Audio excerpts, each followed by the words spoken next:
we're going to talk about the housing market here in the greater Lafayette area.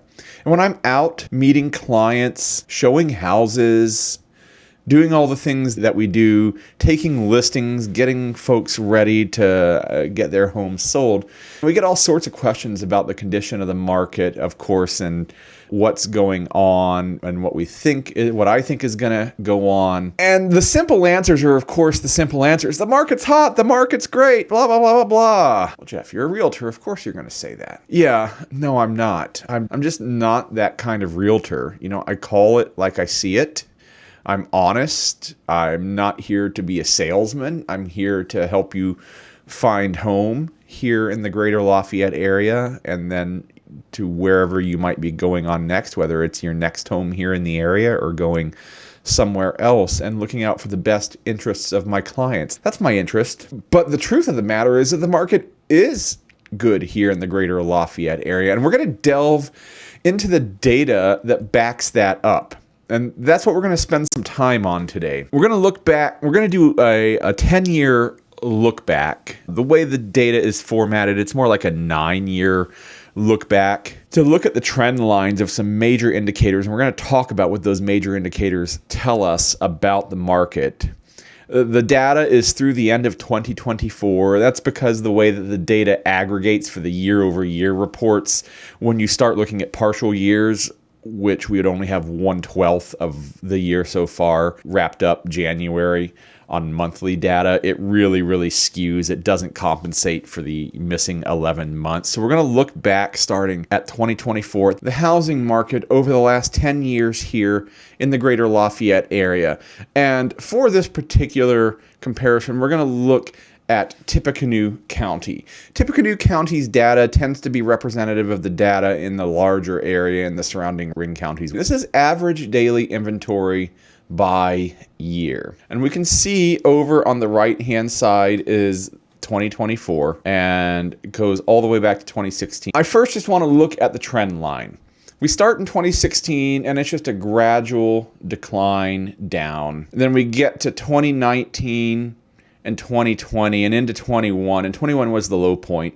And of course, you all remembered what happened in that 2-year period. But even in that 2-year period, while this trend line was going down and it did take a steeper turn down right here, it's still generally in the trend line. I think if we would have followed the trend line, it might have ended somewhere more around the 200 to 250 mark, as opposed to the low mark of 128 that it got to in 2021. But then let's look forward for the next few years, and we can see 2022 and 2023 were almost flat. And 2024, we have started the inexorable climb back up. This is the number of homes that are for sale on any given day in the county. So in 24, we're up 24% year over year, but we're still 39% down on a 5-year basis. What does this tell us? Quite simply, there aren't enough homes for sale. Part of this is driven by new construction. Our community continues to grow at what might call breakneck pace. And the existing homes inventory just can't support that. And then you stack on top of that factors like rate locks.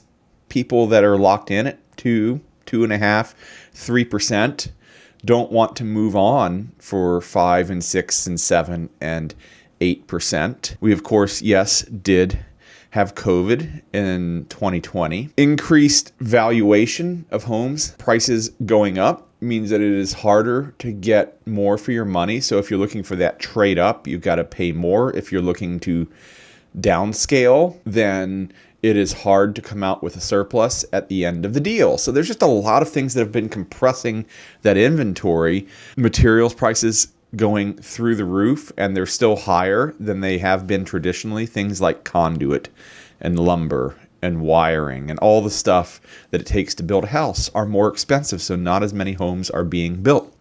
Some of it is a development issue. Many of the sites that are primed for development have been built upon. And what do you need to build neighborhoods? Well, under the ground, you need water and sewer And then over the ground, or maybe in the ground, you need electric as well. But water and sewer are really the drivers a lot of it. And the county is doing their best to try to get more utilities out to new development areas, but it's taking a while to do that. So a lot of these big new developments, as they sell out, there's not new developments coming behind them to fill that hole in the market. Now let's go ahead and look at our next chart, and we'll see that all of this data is related, and these trend lines are going to look similar all the way across here. Again, 2024, we're down here towards the bottom. 2019 new listings. This is total listings for the entire year. The only lower year was 2023. Let's go back to the beginning of this chart, 2015. I think we can see we were just under 3,000. It kind of stayed in this range through about 2018 and then began to decline in 2019. No surprise there. And 2020, 2021 stayed the same. And then look what happened. 21 to 23, new listings just crashed. And it's for the exact reasons that we just talked about. You got people that are rate locked. You've got new builds that just can't keep up. You've got compression of price and value. So there are just not enough listings on the market. And we can see we had a small tick up. It was up 3% year over year. I believe in polling, they would call that within the margin of error. Still down 26% over a 5-year period. So that doesn't look good. But what I am looking to illustrate here are these trend lines. Jeff, when are home values going down? Jeff, when can I buy a house for not as much money? And what I am looking to talk about here is the fact that our home values are not going anywhere but up, because the underlying fundamentals of the market say the prices that people are getting are worthwhile, and quite frankly, could probably still be higher. Just by looking at these graphs, we're not seeing outliers, high or low, one way or these things are along trend lines. And if they are trending down, that trend line actually supports the value of the market. So let's go on to our next chart. I want to talk about closed sales. This is the number of closed deals in Tippecanoe County over the last 10 years. In 2024, that number was 1,746. That is down. It's down 3% over 2023 and down 28% over a 5-year look back. And look at this trend line. 2015, we had a little tick up to 2016, almost flat. We kept the definition of an average over a 1, 2, 3, 4, 5-year period. It ticked up a little bit in 2021. And then what happens in 22 and 23? The number of sales absolutely plummets from a peak of almost 2,500 to a low of 1,800. A 25 or so percent change, a 28% change in a 5-year look back. Again, people are rate locked. They have these 2.5%, 3% mortgages that they're not willing to let go of for 5 and 6 and 7 and 8%. Their home values went up, but if you're looking to upsize, the next home that you want to move into has also gone up in value. So yeah, you might sell your house, but how much of a mortgage are you going to have to take to get to that next house? And the flip side is true. If you're looking to downsize, even if you have your house completely paid off, in the past, you might sell the big family house, the big house, have enough money to buy your downsize house, and still net a healthy profit. Now, I'm not suggesting that anybody's upside down and the market's not upside down, but now what's going to happen is you're going to sell the big house and you're probably going to have enough money to buy your downsize house, but in a lot of cases with just a little bit of savings left over. A few thousand, 10,000, not tens of thousands of dollars. So when people tell me that house is listed for too much money, no, it's not. Truly. What do you guys think about this? Agree? Disagree? I mean, I'm up for debate, but I think the data speaks for itself. Let's talk about days on market. I talk about it a lot. It's fast. Days from listing to pending. Hi, my house is for sale. Yes, I will accept your offer. That's what we're talking about here. 2024, it was 7. 1 week. I'm not talking about West Lafayette, the West Lafayette School Corporation. I'm talking about all of Tippecanoe County. 7 days. List your house on a Monday. It's sold by the following Monday. That is enormously fast. Back at 2015, 10-year look back, this is something a little more resembling what you might expect to be a long-term average. 32 days. I would have pegged it without looking at the graphs between 30 and 40 days. So that's right about where I would have expected it to be. And we can see it drifted down, kind of stayed the same, and then continued to drift down in 2021. 3 days. So it's grown by 100%. We're now at 7. Absolutely lethargic compared to 3. Not really, though. I mean, a week. That is how fast the market moves here in Tippecanoe County. Now, the big one. The pièce de résistance, as it were. Price. Let's talk. Median sales price across all of Tippecanoe County with a 10-year look back. In 2024, it was $295,000. Up 9% year over year, 62% over 5 years. Try getting a 62% return on anything else in 5 years. That's absolutely impressive. But it means that it is hard to buy your first house, your next house, or your downsize house. But let's look at this trend line. $140,000 back in 2015. That was the median. And then, it stayed about the same over a few years, ticked up and continued to grow.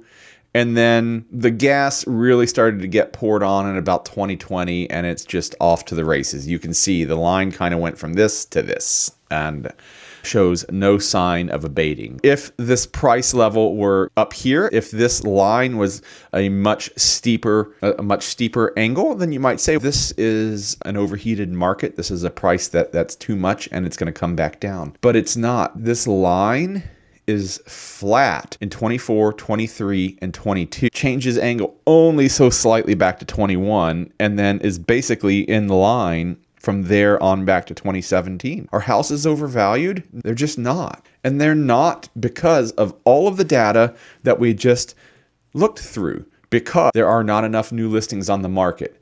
There are not enough new builds. There is not enough utility infrastructure in place. There's not enough inventory for sale.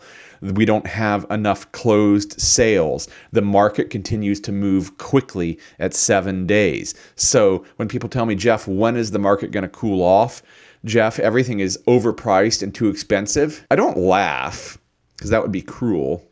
But I have done listings. I have helped clients sell homes where their neighbors, the ones who would have a vested interest in the price of their neighbor's home being as much as possible to help the value of their own home, saying things like, you are crazy, you're never going to get that. And I don't quite understand sometimes when neighbors say that. I do understand some of it, but the more that your neighbor's house sells for is the more that your house is worth. That's how the market works. What is everything else selling for? Is that a rising tide lifts all boats. And I have dealt with a number of them where the neighbors, you're never going to get that. You're never going to get that. And we don't just slap random prices on homes. We don't just go look at a home and be like, I think that's a $300,000 home. I think that's a $500,000 home. Oh, that's only a $150,000 home. No, our pricing is a regimented, data-backed strategy. We figure out what your home is worth based on what the market is currently saying about similar homes on the market, about what our buyers are telling us, what our buyers and sellers are actually transacting in the market, what the greater marketplace looks like. And then we have to translate that into what is the sale price going to look like for your house in 30 days. We're going to get your house listed. We're going to have an accepted offer within 7 days on average, and then takes about 30 days to close. What are we going to do to maximize the price of your home? We want to get the price right. If we get it too high, it's going to sit on the market and you're going to get $0. If we get it too low, then you're going to leave money on the table. I spend hours digging into the data about your home, about your neighbors' homes, about homes in your neighborhood and your town and your county and your region and the state, and yes, even nationwide, to figure out what the market is doing and figure out what pricing is. And that's how we price homes. And that's how we get the stupendous value that we're getting for homes right now. So how is the market here in the greater Lafayette area in 2025? It's great. Again, an oversimplification. I want more than it's great. Give me the details. Go back and watch this over the last 20 minutes, 25 minutes for the details. I hope that you enjoyed that deep dive into a 10-year look back of the housing market here in the greater Lafayette area. Hit the like and subscribe button. Make sure you don't ever miss any content here on the channel. And head to the LafayetteReal.com/YouTube and fill out the form and let me know how I can help you find home here in the greater Lafayette area.